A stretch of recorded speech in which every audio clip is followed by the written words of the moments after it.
Bom dia, boa tarde, boa noite, sejam muito bem-vindos a mais um vídeo, mais uma análise de episódio. A análise do último episódio de Ordem Paranormal Desconjuração. Pois é, meus amigos, acabou, o fim chegou e o último episódio já está entre nós. E que último episódio, né, cara? Assim, não tem nem muito o que eu falar, sinceramente. Vai ser um vídeo grande com certeza, mas a maioria desse vídeo vai ser só eu dizendo o quanto esse episódio foi incrível e o quanto isso mudou minha vida e eu me repetindo sozinho. Porque assim, cara, foi facilmente o melhor episódio, né, de todo Ordem Paranormal. Facilmente o top 1, facilmente o episódio com os melhores momentos, assim, de todo Ordem Paranormal. Foi absurdo do começo ao fim. E o começo, apesar de que o começo, né, antes do intervalo, ele foi mais uma parte calminha, né, onde todos os personagens estavam conversando entre si, estavam se aliviando ali, tendo os últimos momentos de personagem antes da grande luta, antes do grande momento, né. E eu achei muito lindo, vamos do começo, né. Eu achei muito lindo, primeiramente, o Kaiser e o Arthur transcendendo. Eu achei muito bom o visual deles. O Kaiser, mano, mudou nada, só ficou com o olho roxo. E o Arthur ficou bonitão, parecendo um vampirão, né? Já que a marca dele era de sangue. Ele ficou aí com os caninos grandes e com o cabelo branco, né? Sinal de velhice, justamente como um vampiro. Eu achei muito massa esse detalhe, assim, gostei muito do Arthur e do Kaiser transcendidos a mais de 50% na disposição paranormal. Achei muito foda. Os poderes, cara, eles realmente ficaram bem fortes, mas tipo, o Kaiser ficou com 51 de vida, né? Mas no final nem mudou muita coisa a vida que eles ganharam. O Arthur mudou um pouco, mas o Kaiser, mano, independente dele tava com 51 de vida ou não ia mudar muita coisa. Mas enfim, gostei bastante deles transcendendo no começo. Depois eles saem lá, né? Encontram o Bruno e as crianças lá em cima.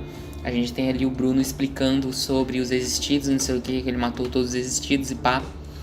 E aí a gente volta pra base. E na base a gente tem, mano, alguns dos melhores diálogos que já passaram por Desconjuração. E talvez até por toda Ordem Paranormal. Diálogos incríveis, cara, fantásticos. Especialmente bons os diálogos do Kaiser e do Arthur, onde o Kaiser e o Arthur se despedem de todos os membros da ordem que estavam lá presentes, né, na base. O Kaiser, né, o Arthur não se despede, o Kaiser se despede de todos os membros da ordem ali, que estavam ali naquela hora. Mano, o Kaiser, quando o Kaiser transcendeu e o Selbit falou que o Calango podia contar alguma coisa pro Kaiser que ele queria que o Kaiser soubesse, naquela hora eu já saquei que ele ia realmente saber do que o Calango fosse falar. E o Calango manda, mano, a real, tá ligado? Que o Kaiser é foda e que as inseguranças dele não são justificadas e que ele, mano, é um herói, que o Kaiser é um herói. E o Calango fala isso e o Kaiser realmente fica sabendo disso, o que é um conceito absurdo de pensar que o Kaiser, esse personagem que durante todo o RPG, desde o começo, foi uma pessoa tão reclusa, uma pessoa de poucas palavras que estava sempre introspectiva em si mesmo, sabe, pensando sobre tudo que fazia, todos os erros que cometia, sabe, sempre se culpando pelas coisas e tentando ser melhor. E aí, no final, no último dia dele, o Kaiser descobre que, na verdade, ele não é nada disso, que ele é um herói de fato e que ele é, mano, o cara é um anjo, né? Literalmente que ele é um anjo e que o papel dele sempre foi proteger todo mundo e ele sempre fez muito bem esse papel, apesar de tudo. Então, essa parte, assim, eu achei um final de personagem perfeito, mas assim, na mosca, cara, eu achei sensacional, achei fantástico. Nossa, mano, o Selbit com essa sacada, o Calango foi genial. O Kaiser, a interpretação do Kaiser, mano, durante esse episódio inteiro foi fantástica, mano.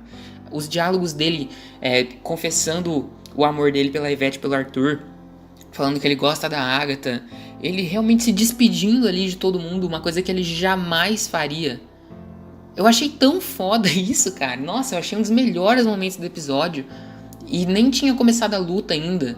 eu já tava, tipo, já era um dos melhores episódios pra mim, só nesse desenvolvimento do Kaiser, e nem tinha começado direito, nem tinha, mano, tinha nem começado 1% do episódio.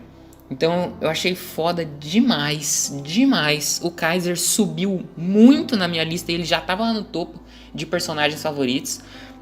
Depois, agora, algumas semanas daqui pra frente, vai vir bastante tier list no canal de todas as coisas, né? De episódio, personagem, monstro, cena, de tudo. E eu vou sofrer especialmente na tier list de personagem, porque tem muito personagem bom pra eu escolher no meio desses lindos, cara. Nossa, é tanto personagem bom, mano. Só em Desconjuração, meu personagem favorito mudou 3 vezes, velho. Foi a Liz, era a Liz. Não era a Liz. No começo de Desconjuração era o Thiago. Aí foi pra Liz, depois foi pro Joey, depois foi pro Kaiser agora, depois voltou pro Kaiser. Mano, eu nem sei o que eu tô falando mais, velho. Nossa, mano, foi muito bom. Eu amei o Kaiser. E eu nem tô falando ainda do sacrifício dele. Eu só amei muito o desenvolvimento de personagem dele do começo do episódio. E, bom, sem mais delongas, né? Vamos falar do intervalo pra frente, que foi a parte realmente que pegou forte, que pegou muito forte. Mano, primeiro eu quero parabenizar o Júlio Victor. Esse homem é um monstro. A trilha sonora, mano, nossa, velho. A trilha sonora desse episódio tava um bagulho que eu nunca vi. Eu nunca vi isso, mano. Que trilha sonora absurda. Cada vez que a música mudava, cada vez que a música dropava, cada vez que trocava de música pra uma nova, eu ficava... Meu Deus do céu, cara, muito bom, velho. Nossa, a música... Sério. Palmas, velho. Essa música, essa trilha sonora é uma das melhores coisas desse RPG. Foi a trilha sonora. Júlio Victor é um monstro, uma besta enjaulada, um deus lendário nessa terra da música. O cara simplesmente manda muito, velho. Então, eu só queria tirar isso da frente porque a trilha sonora, meu Deus do céu. Então, tem a entrada épica do Gal numa cena, mano, talvez a cena mais chocante de toda Desconjuração, né? Que foram os corpos da Liz, da Beatriz do Orfeu e do Tristan pendurados na árvore morta do orfanato, e o Gal com o Kian lá só esperando eles chegarem. Eu achei bom demais, assim, essa cena, esse impacto. Eu só estranhei que o Selbit não pediu o teste de sanidade pra eles, mas tirando isso, tudo bem, né? Foi simplesmente do caralho. Mano, essa cena me deixou boquiaberto, assim. Eu tava me perguntando o que ia rolar, né, com os corpos dos 3. E realmente foi uma cena e tanto, né? Foi uma cena e tanto. Aí a gente tem, mano, o discurso do Gal. E assim, eu tinha feito no vídeo de previsões e de análise... o vídeo que foi análise do episódio 19 e previsões do episódio 20, né? Eu tinha falado que a gente precisava de um flashback do Gal. A gente precisava de um flashback do Gal ou do Kian pra explicar melhor as motivações dele e pra desenvolver ele melhor como personagem. Não só o Gal, como o Kian. Eu falei que era necessário. Era uma coisa que a gente precisava urgentemente. Não pra, tipo... O que eu falei que era necessário não porque eu queria um flashback do Gal em si. Não era isso. Eu falei que era necessário porque o Gal e o Kian não tinham motivações bem explicadas. E eles não tiveram nem tempo. Tipo, o Gal e o Kian só aparecem em 2 episódios. Um deles, eles mal, tipo, o Kian nem faz nada e o Gal só aparece por, tipo, 10 minutos, sabe? Então, eles nem tiveram tempo suficiente pra mostrar mais dos personagens e das motivações e dos discursos melhor. Então, eu achei muito bom que o Gal tomou bastante tempo pra ele, né? Fez ali o ritual pra mandar o Dante sentar. Eu queria que ele tivesse feito com todo mundo, né? Pra todo mundo ficar sentado, e eu acho que ia ser uma cena mais da hora. Mas ele usou só no Dante. E a explicação dele do passado do Kian, dos scriptas, da origem do Kian, da origem dos scriptas não, né? Mas da origem de todo esse problema do outro lado, do símbolo de transcendência, do ritual de transcendência, eu achei muito bom. E eu fiquei muito feliz que isso foi realmente explicado pra gente, né? Pelo Gal pra gente. Eu gostei muito. A motivação do Kian é boa, né? No caso, ele não explicou ainda, né? Mas ele basicamente quer matar todos as pessoas que se lembram do paranormal, para que o paranormal deixe de existir. Eu acho que tem alguns furos nesse pensamento, literalmente, assim, alguns furos lógicos nesse pensamento. Talvez eu entenda errado, né? Talvez o Selbit criou o bagulho, então ele sabe com certeza melhor que eu. Mas no meu ponto de visão, tem algumas falhas nesse pensamento do Kian que eu vou fazer mais pra frente, que eu vou falar um pouco mais pra frente nesse vídeo. E eu quero que vocês respondam aí nos comentários o que vocês acham que... Por que vocês acham que essas falhas realmente existem, né? Mas voltando pra história do Kian. Basicamente o Gal, mano, há muito tempo tem os scriptas, né? Tinha o culto dos scriptas e tinha o Gal Sal. E os dois, os scriptas e o Gal, eles eram ali, o Gal era o líder deles.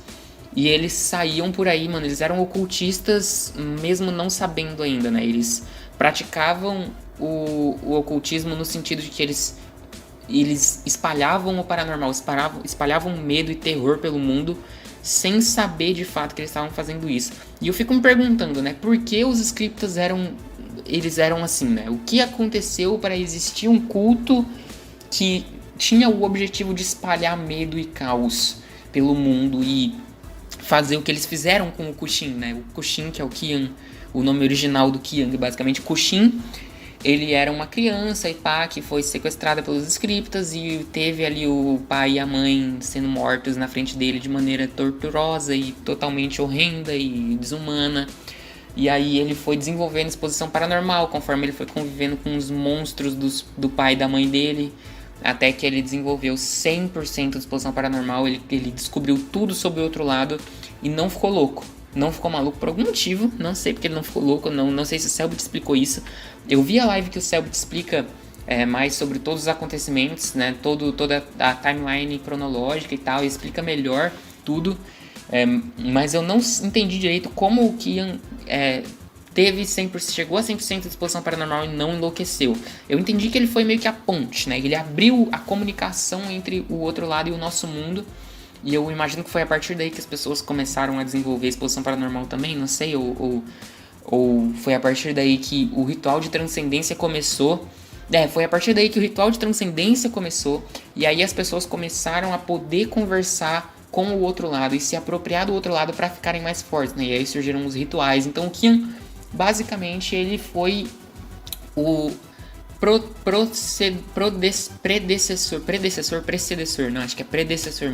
predecessor do paranormal no mundo.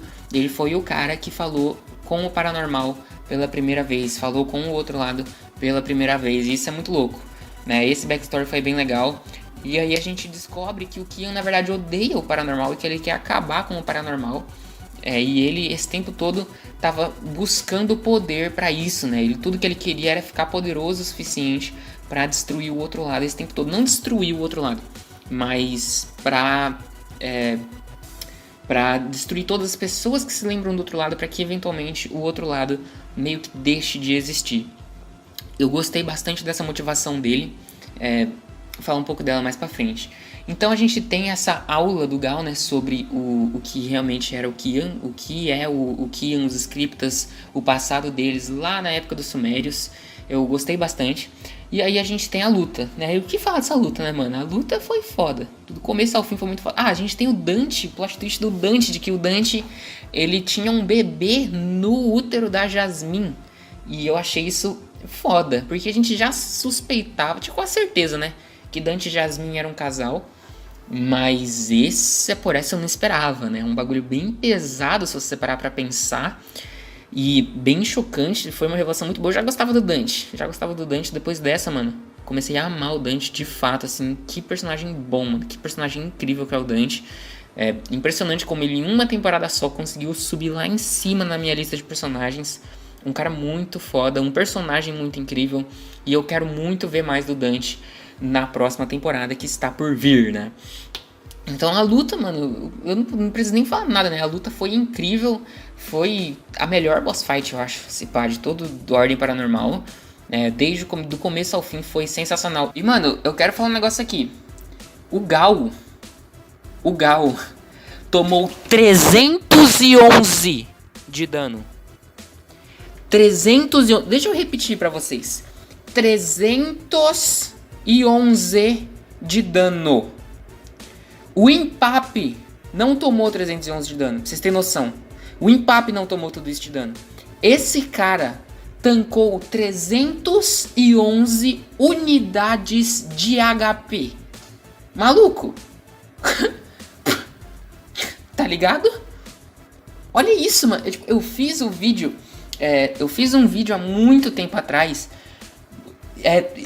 tentando descobrir o quanto de vida o Gal tinha, ok? E eu cheguei à conclusão que ele tinha 84, se eu não me engano.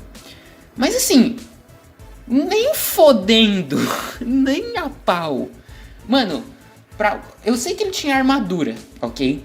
Mas pra ele ter tomado 311 de dano e ele ter 84 de vida, ele tinha que ter, tipo, sei lá, muita armadura. Mano, muita armadura. Então o Gal não tem só 84, o Gal tem, tipo, mais de 100. É impossível o Gal não ter mais de 100, cara. 311 de dano, mano, você tá de sacanagem. É muito dano. Eu acho que, tipo, a maioria dos ataques que deram nele nem surtiram efeito, né? Porque a armadura dele é ridícula. As 3 espiãs com certeza não fizeram nada. Então, mano, nossa, velho. A tabela de danos ficou assim. As 3 espiãs deram 5, Veríssimo deu 22, Luciano deu 32. Até aqui, mano, até o Luciano, eu acho que ele nem tomou dano. Acho que ele nem tomou dano do Luciano e do Veríssimo direito. Porque, porra, né? Aí o Arthur, 59, tomou um daninho, vai.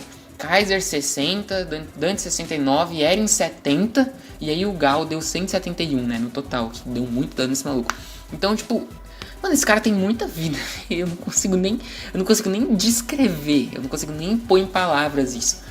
Eu sinto, inclusive, que a bomba, o suicídio da Eren, que deu 70, eu sinto que aquilo era pra ter matado o Gal. Eu sinto que esse 70 de dano da Eren era pra ele ter morrido, porque não é possível. Eu sinto que era pra ter matado o Gal, esse 70 de dano da Eren. Mas o Cellbit não quis que ele morresse, porque sei lá, porque ele não podia morrer ali ainda.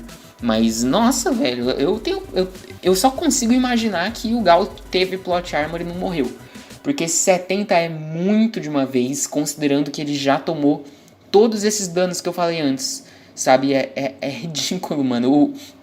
O Cellbit já tinha dado várias dicas de que o Gal tava meio na merda em vários momentos da boss fight. Aí vem a Eren e dá 70 nele de uma vez e o cara continua vivo, você tá de sacanagem. Então eu acho que ele acho que zerou a vida do Gal ali.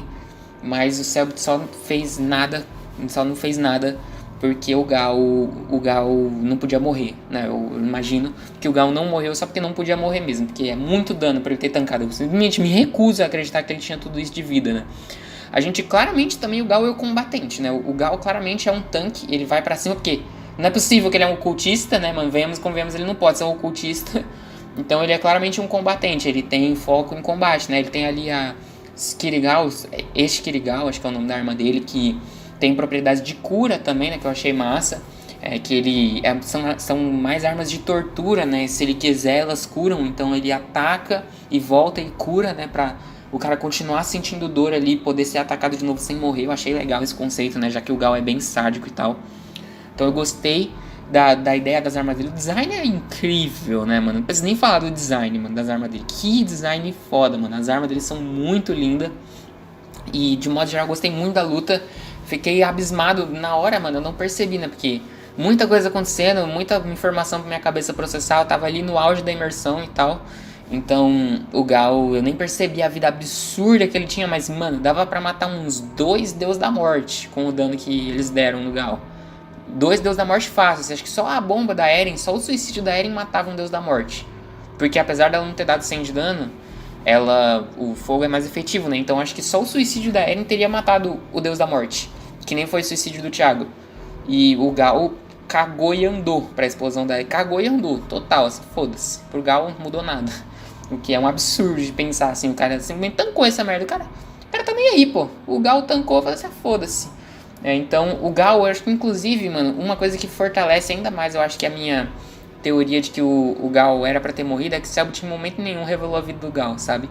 A vida do Gal ficou em mistério durante todo o bagulho, justamente porque eu acho que o Cellbit estava planejando desde o início a deixar o Gal à beira da morte, mas não matar ele, sabe? Eu acho que desde o começo o Cellbit queria deixar o Gal quase morto, mas não matar ele de fato, porque ele queria que ele ficasse vivo pra próxima temporada, né? Por isso que ele não mostrou a vida do Gal. Na minha opinião é isso. Né? Na minha opinião é isso. E, mano, o que falar da aparição do Veríssimo? Foi uma das melhores cenas de todas, assim, do Veríssimo, das 3 espiãs e do Aaron. foi uma das melhores cenas de toda a Ordem Paranormal, elas aparecendo aqui. Essa frase tá bem comum nesse vídeo, né? Que tal coisa foi uma das melhores cenas de Ordem Paranormal. Mas é porque foi mesmo, cara. Todo esse episódio inteiro foi uma cena incrível, sabe? O episódio inteiro foi 10 de 10, do começo ao fim, assim. Foi sem parar, uma obra de arte atrás da outra. Eu tô de cara, mano. Esse episódio foi outra coisa, mano. Mas a aparição do Veríssimo foi foda. O Deus Ex Veríssimo, né? Como o próprio Selbit falou. Então, gostei muito. O Aaron é muito foda, o Aaron, cara. Nossa, que cara foda, mano. Eu fiquei muito triste que ele errou. O próprio Selbit disse que se ele tivesse acertado, o Gal teria tomado 80 de dano. Por aí. 80, maluco, 80 de dano. Cara, vocês têm noção, 80 de dano essa porra, velho? O cara ia dar em um tiro mais dano do que a bomba suicida da Eren de 3 granadas. Porra, dá dano essa merda, né, mano? Dá bastante dano. Então, nossa, eu fiquei muito triste que o Aaron errou. Era pra ele ter dado hit kill no Gal, mas não foi isso que aconteceu, né? Gostei demais do Aaron, da aparição dos agentes. E aí, mano, luta pra lá, luta pra cá. A Eren se mata numa cena impecável. Nossa, que cena ótima, mano. Que cena fantástica do suicídio da Eren em cima do Gal. Uma hora, assim, um momento que eu fiquei abismado. Foi muito bom, cara. O personagem da Eren é um personagem que sofreu muito hate durante todo o RPG. Eu, pessoalmente, nunca fui muito fã. Nunca fui, não. Tipo, no começo eu não era muito fã da Eren, né? Não era o meu personagem favorito, definitivamente. Mas conforme o tempo foi passando, eu fui me apegando mais ao personagem. E, mano, nesse último episódio, o que a galera fez, mano, a interpretação da Eren foi um negócio. Sabe? Foi uma coisa. Foi um negócio de louco. E eu fiquei extremamente arrepiado no suicídio da Eren, na explosão que ela fez, que quase levou o Gal com ela.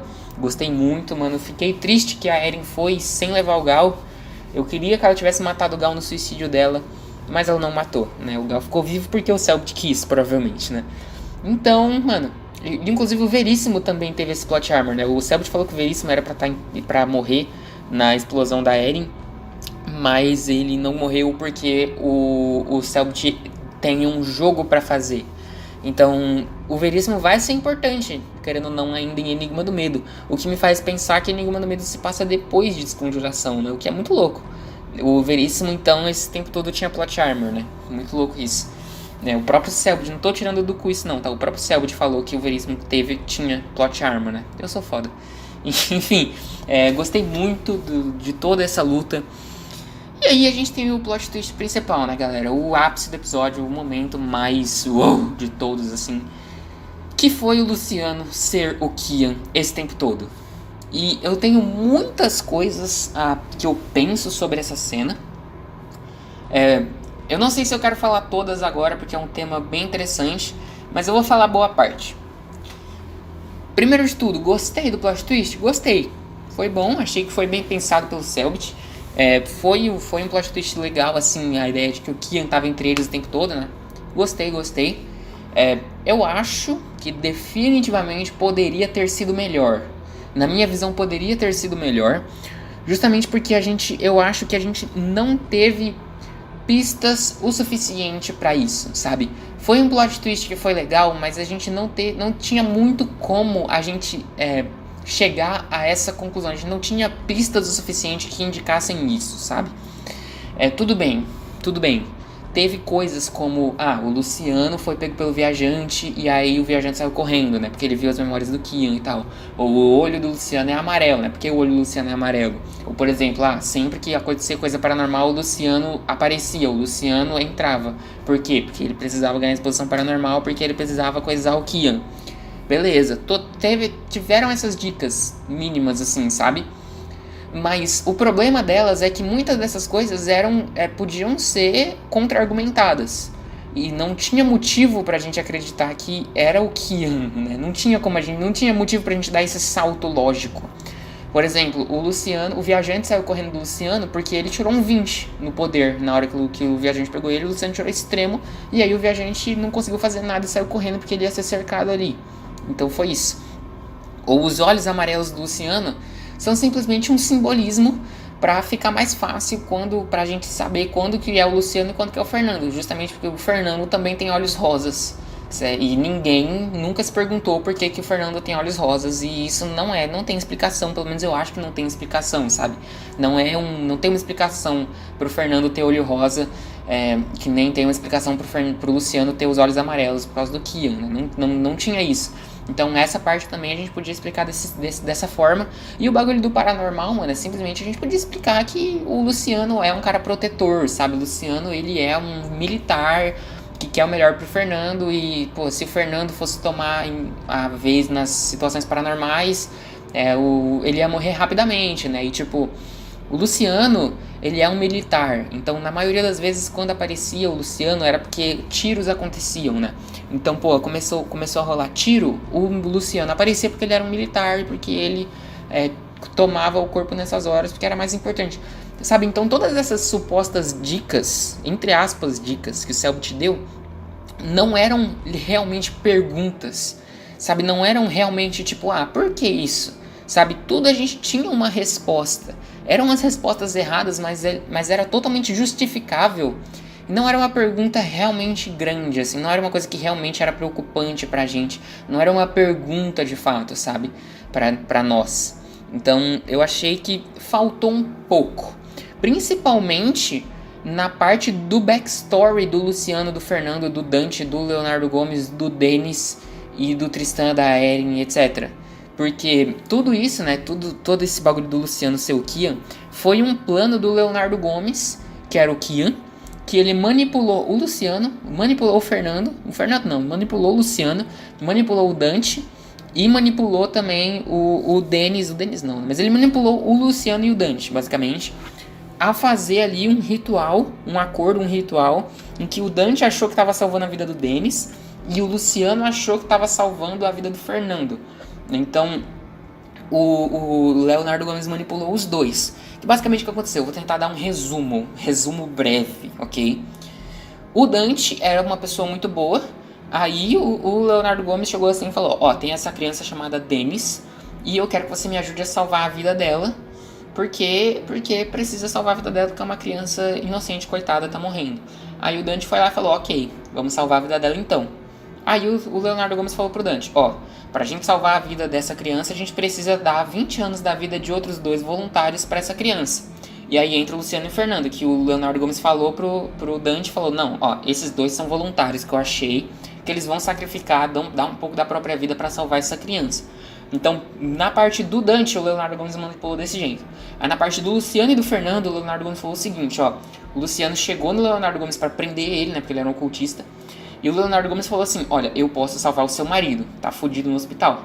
Aí o Luciano falou: pode crer então, né, parceiro? Então você salva meu marido e eu finjo que isso não aconteceu. Então o Luciano foi lá e sequestrou o Denis e o Fernando do hospital e trouxe os 2 pra lá. E aí ele achou que ia rolar um ritual ali pra salvar, pra trocar a vida do Denis pela vida do Fernando. Então os 2 achavam que eles estavam ajudando o outro lado ali, quando na verdade estava todo mundo tomando no cu e o filho da puta master era o Leonardo Gomes. Aí a parte complicada, então até aí é ok de entender, sabe? Até aí beleza, dá pra entender. A parte complicada vem depois. Porque o Leonardo Gomes faz um monte de ritual, mas um monte de ritual, que a gente não tinha a menor ideia que era assim, e não tinha muito como a gente saber que foi assim que aconteceu.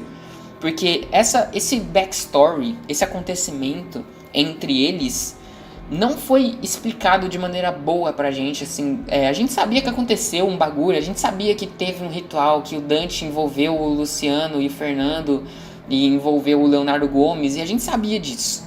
Mas a gente não teve detalhes o suficiente desse... Nem de perto a gente teve detalhes o suficiente desse ritual pra gente chegar a uma forma de encontrar o plot twist do Luciano ser o Kian, né? Nem de perto a gente teve informações suficientes pra isso. E isso não necessariamente foi culpa do Selbit, não necessariamente foi culpa dos players, foi só uma coisa que aconteceu e acabou prejudicando um pouco o plot twist final, sabe? Que faltou um pouco de informação pra gente chegar... Um pouco não, faltou até bastante informação pra gente chegar nessa conclusão. Tipo, O que eu queria não era que o Cellbit entregasse na nossa cara que o Luciano é o Kill, não é isso que eu queria. O que eu queria era só que o Cellbit desse mais pistas, o Cellbit não só o Cellbit, todos os players ali, dessem mais pistas pra gente sobre isso, né, sobre o Luciano ser o Kill esse tempo todo, e aí a gente tinha como montar essa teoria e chegar a essa conclusão, mas seria bem difícil, bem difícil. Sabe, do jeito que a gente tava, seria basicamente impossível. Não tinha menor motivo pra gente acreditar nisso. Então é óbvio, não é culpa dos players, não é culpa do Cellbit, só é uma infelicidade, né? Só isso. Então, teve essa manipulação toda, e aí agora a parte complicada chega. Basicamente, eu vou tentar resumir da maneira que eu lembro, ok? O Fernando teve a consciência removida. Foi uma série de rituais ali que o Leonardo Gomes performou e usou o Dante para performar também, manipulou o Dante para fazer. Então, basicamente, o Leonardo Gomes primeiro tirou a mente do Fernando e colocou no Luciano. Então, a gente tem agora o corpo vazio do Fernando. Aí, ele pegou o semblante desgraçado, né, que é o rosto do Kian, e jogou no Fernando. Então, o Fernando virou uma gosma vermelha e habitou ali no Fernando o semblante desgraçado, que é o rosto do Kian, que é a parte do conhecimento das memórias. Não é a parte das memórias, é a parte dos rituais, é a parte do conhecimento do outro lado, que foi pro Kian, que foi pro corpo do Fernando. Então, essa parte do conhecimento do outro lado foi pro Fernando, que tava com o corpo vazio, porque a mente dele foi pro Luciano. Beleza. Aí, o Leonardo Gomes, nesse ponto, só tinha as memórias do Kian. Ele só tinha as memórias do Kushin, né? Todo o passado dele e tal, as memórias dele como pessoa mesmo. Ele foi lá e jogou isso no Luciano. Então agora ele tinha 50% das memórias dele no Luciano e 50% das memórias dele no Fernando.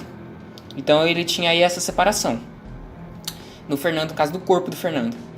Aí sobrou um corpo do Leonardo Gomes. O Leonardo Gomes estava com o corpo vazio. Ele fez o seguinte, ele manipulou o Dante para jogar a mente do Denis na mente dele. Então ele pegou a mente do Denis e transportou para a mente dele. Aí ele ficou o Leonardo Gomes ficou todo assustado, como se o plano tivesse dado errado. E aí o Denis, morto, sem consciência, virou um monstro de sangue terrível, porque a membrana estava extremamente fraca. Aí esse monstro de sangue assassinou brutalmente o Leonardo Gomes e saiu correndo. O que fez o Dante suspeitar, né, achar que na verdade o que aconteceu foi que tudo deu errado, certo? Que o ritual deu errado e que eles criaram o Dante criou uma criatura de sangue muito foda e essa criatura matou o Leonardo Gomes e foi embora. Quando na verdade essa criatura, ela era o Denis, né? Mas na verdade essa criatura, ela atacou o próprio Denis. Então o próprio Denis estava vendo o corpo dele, de criatura de sangue bizarra, matar ele. Ao mesmo tempo que o Fernando estava se transformando no semblante desgraçado, que supostamente ele tinha morrido. E o Luciano estava com o Fernando dentro dele e as memórias do Kian. Então o Luciano tinha três pessoas dentro dele. O cara tinha ele, o Fernando e o Kushin. E as memórias do Kian. Então o cara tava recheado. O Luciano tava cheio de coisa, né? Então, nossa, foi uma bagunça dentro do Luciano. E aí, resumindo, depois que o Luciano transcendeu e chegou aos 50% de exposição paranormal, fechou-se os 50% que ele tinha do Kian já, né? Que eram as memórias do Kushin. Juntou com mais 50% do outro lado que ele adquiriu. E aí o Kian fechou-se por completo no corpo dele e expulsou o Fernando. Basicamente, o Fernando voltou pro corpo dele, que era o corpo do semblante desgraçado, né? E o semblante desgraçado sumiu, porque o conhecimento dele voltou pro Kian. E aí, mano, o semblante desgraçado se transformou de volta no Fernando. E o Luciano virou só o Kian, mais o Luciano, né? Porque o Kian, ele é muita gente, né? Ele é o Luciano, é o Mandrake, é o Virgílio, que é o Leonardo Gomes, que é um monte de gente. O Kian é um monte de gente. E aí agora o Luciano entrou nesse bololô, mas dessa vez o Kian conseguiu usar rituais, ele conseguiu... o Kian dessa vez ele conseguiu ter o poder de usar os rituais, porque ele é um marcado, né? O Kian dessa vez ele possuiu um marcado. Antes ele não conseguia usar os rituais porque ele não tinha o corpo de um marcado, né? E agora que ele pegou o corpo de um marcado, ele consegue usar os rituais, que é o corpo do Fernando. E aí, como o Kian, o Kushin, é um NPC, que é o Cellbit que fez, mas tem dentro dele o corpo de um marcado, que é o Luciano, que o Luiz fez, os dois unidos fazem um acorrentado marcado ao mesmo tempo. Portanto, um NPC, né, um personagem que o Cellbit criou e que o Cellbit controla, mas ao mesmo tempo um player, porque ele tem um player dentro dele, então o Cellbit virou um player. É muito difícil de entender, mas é basicamente isso. Eu espero que eu tenha explicado certo. Eu espero de verdade que eu tenha explicado certo. Se eu expliquei alguma coisa errada, deixei nos comentários, mas eu acho que eu fiquei bastante tempo pensando nisso, tá, bicho? Pra decorar isso, pelo amor de Deus, foi difícil. Então, se eu falei alguma coisa errada, vocês me corrijam nos comentários, por favor, mas eu acho que eu acertei.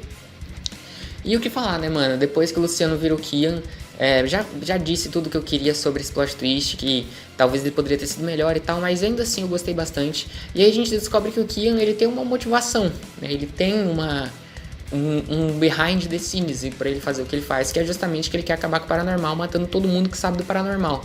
E eu gostei muito dessa informação. Não porque o Kian é um vilão que tem motivação. Eu gostei, né? Obviamente, porque o Kian agora ele não é só um vilão aleatório que quer poder por querer poder. Ele tem um objetivo, ele tem uma motivação plausível que ele quer acabar com o outro lado. Então isso é legal, isso é bom, mas não é esse o motivo principal de eu ter gostado. O motivo principal de eu ter gostado dessa motivação do Kian é porque ela é uma referência direta a motivação da equipe E em O Segredo na Floresta, em que a equipe E destruiu o Santo Berço, matou centenas de pessoas inocentes, brutalmente, para acabar com o paranormal naquele lugar. E o Kian quer fazer a mesma coisa em escala global. Então, assim, tecnicamente não é diferente.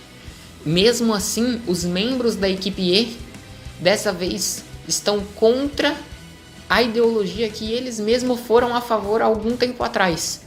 Então, eles mudaram de opinião porque, dessa vez, pessoas importantes para eles estariam envolvidas nesse meio. Então, eles meio que viraram o ferreiro. Olha que louco isso. Os agentes da equipe E que sobraram, no caso o Kaiser e o Arthur, eles ficaram do lado do ferreiro dessa vez. Porque a diferença é que dessa vez, pessoas que eles se importam estão envolvidas nesse bololô de morrer e ter que morrer. E inclusive eles mesmos estão envolvidos nesse bagulho de morrer. Que nem o ferreiro tava, que nem pessoas que o ferreiro se importava estavam nesse meio. Então eles agora são contra o genocídio em massa. Olha que coisa muito louca, né? Olha como a vida é louca, olha como todo mundo é um babaca nessa merda dessa história. Mano, os agentes são todos hipócritas no fim das contas, né? Apesar de que eu acho que o plano do Kian tem alguns furos. Eu acho que a ideia do Kian é boa na raiz, mas tem vários problemas. Por exemplo, um genocídio em massa não vai afinar a membrana, não? Tipo assim, matar milhares e milhares de pessoas de uma vez, assim, não vai meio que afinar a membrana e causar mais medo e cause desespero no mundo inteiro? Tipo assim, pessoas morrendo e desaparecendo misteriosamente, mortes brutais pra todo lado, não vai causar um medo maior ainda? Não vai afinar ainda mais a membrana, instigar ainda mais os contos de terror, lendas urbanas sobre como essas pessoas morreram e como foi o fim delas e o estado do corpo delas depois de tudo isso, e as criaturas que vão sair de tudo isso, sabe? Então, tem esse problema. O segundo problema é que, na verdade, a membrana estava muito mais tranquila quando o Kian não estava em atividade. Então, tipo, quando o Kian não estava em atividade, a membrana estava muito mais safe. Tava, tipo assim, morrendo muita pouca gente. O paranormal tava fraquíssimo no Brasil, pelo menos. Quando o Kian ficou quieto, né? Quando o Kian quietou o facho. Então, tecnicamente, tudo que ele tinha que fazer era quietar o facho de novo, né? O Kian tinha que ficar quieto no canto dele. Porque se ele fizesse isso, ele ia ajudar muito mais do que simplesmente matando todo mundo. Porque, de novo, matar todo mundo vai enfraquecer a membrana. Se ele simplesmente parar com os bagulho que ele fazia antes, a membrana vai ficar... Não vai parar de existir o paranormal, mas ele vai ficar muito menor a ponto de que vai ser totalmente controlável e ninguém nunca vai descobrir da existência do paranormal. Sabe, o paranormal nunca vai ser um problema tão forte de novo. E o Kian, poderoso como ele é, com certeza pode ajudar a resolver o paranormal com o poder absurdo dele, resolver os poucos casos isolados que vão aparecer no mundo. E tem o terceiro e último problema, que é que histórias de terror, contos, lendas urbanas, elas não precisam do outro lado para existir. Porque no nosso mundo não existe paranormal, devemos convencer, não existe paranormal, né, no nosso mundo. E mesmo assim, lendas de terror, contos sobrenaturais acontecem. Pessoas criam eles, né? Se não tem de onde tirar, as pessoas inventam. Então não vai acabar o paranormal, sabe? Independente de o que matar todos que conhecem o paranormal ou não, ainda vai existir paranormal, justamente porque o paranormal tá aí. As pessoas querem, a natureza humana quer sentir essas coisas, sabe? Então eu acho que o plano do Kian tem furos, apesar de fazer sentido e ainda ser muito legal por causa da referência ao Segredo na Floresta. Eu achei muito foda, muito foda. E a gente tem, mano, a Seita das Máscaras aparecendo, o Joey apareceu, né? Eu falei que o Joey ia aparecer, que a Seita das Máscaras ia aparecer e ia ajudar. Eu achei que a Seita das Máscaras ia lutar, ok? Não, mas ela não lutou, no final das contas ela não fez nada. Ela só fez nada não, né? Ela apareceu e ajudou a correr, né? Ajudou eles a escapar dali. Mas eu confesso que eu esperava um PVP ali, um PVP não, né? Mas uma porradaria entre Seita das Máscaras e Kian. Eu acho que ia ser muito louco, ia ser foda. Mas não aconteceu. E o Joey apareceu também, como eu falei, mas sem a música tema dele, sem o design novo, sem ele lutando contra o Gal. Meio decepcionante, mas fazer o que? É assim, é a vida.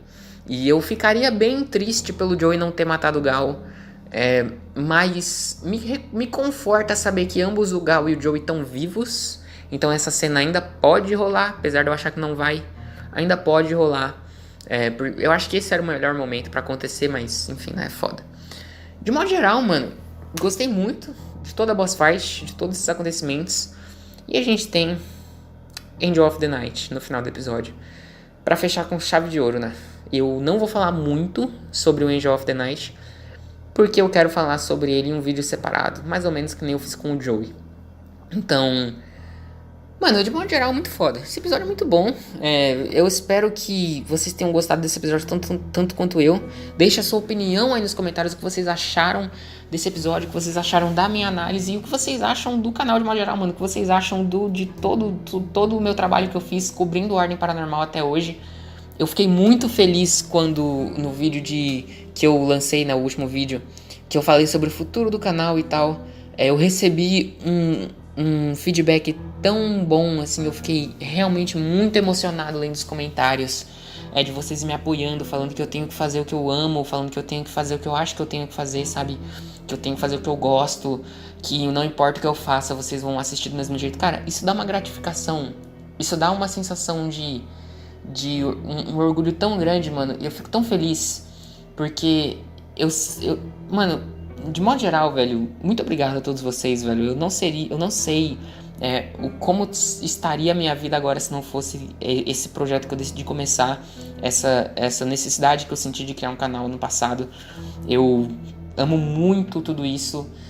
Foi uma experiência sensacional e é muito foda que eu tô terminando esse vídeo, que Desconjuração tá terminando e o canal tá nesse exato momento que eu tô terminando de gravar, chegando a 4.000 inscritos. É uma sensação absurda. Eu tô com o bagulho do canal aberto aqui, tá mostrando, mano, 3.998 inscritos, mano. Que agonia da porra, não chega em 4.000. Mas, velho, muito obrigado a todos vocês, mano. De modo geral, eu amei tudo Desconjuração, amei criar esse canal. Não vai acabar de forma nenhuma. Tem o vídeo sobre o Kaiser que eu vou fazer, que eu tô fazendo o roteiro no momento. Tem muitas tier lists que vão surgir aí ao redor dessa semana que vem. Eu vou fazer tier list de tudo quanto é coisa, falando minhas opiniões finais sobre Desconjuração. E vou fazer também o último vídeo de Desconjuração no canal, que vai ser o vídeo de análise de todo RPG, em que eu vou falar todas as minhas opiniões do começo ao fim sobre tudo que aconteceu. E vai ser o vídeo o maior vídeo do canal até aquele ponto em que ele sair. Eu tô muito ansioso para começar a trabalhar nessas coisas e eu espero que vocês também estejam. Eu tô muito feliz. Muito obrigado de verdade a todos vocês. Foi uma jornada insana, mas o canal não acabou e tá longe de acabar. A gente vai continuar até Ordem Paranormal Calamidade sair e a gente vai entrar nessa aventura juntos novamente. Não sei o que o canal vai estar falando sobre naquele ponto. Não sei, mano, até sair a temporada nova. Não sei o que vai estar rolando no canal. Não sei o novo público que vai estar. Não sei de nada, mas eu sei que eu vou cobrir essa merda. Eu vou falar, mano. Vou falar, mano. Eu vou falar sobre Calamidade. Vai ter vídeo toda semana analisando os episódios. E é isso aí. Porque até lá eu imagino que vai ter um público novo no canal e eu quero trazer o máximo de pessoas novas possível pro RPG. Então, mano, de modo geral, muito obrigado a você por ter assistido até aqui, por ter acompanhado o canal e por continuar acompanhando o canal, independente. Eu espero que vocês tenham gostado de tudo. Dá um like e se inscreve no canal para receber toda semana, ou pelo menos as próximas semanas, um pouquinho mais de conteúdo de Ordem Paranormal. Eu sou o Cerveríssimo. Muito obrigado a todos vocês por tudo, absolutamente tudo. E até a próxima. Tchau!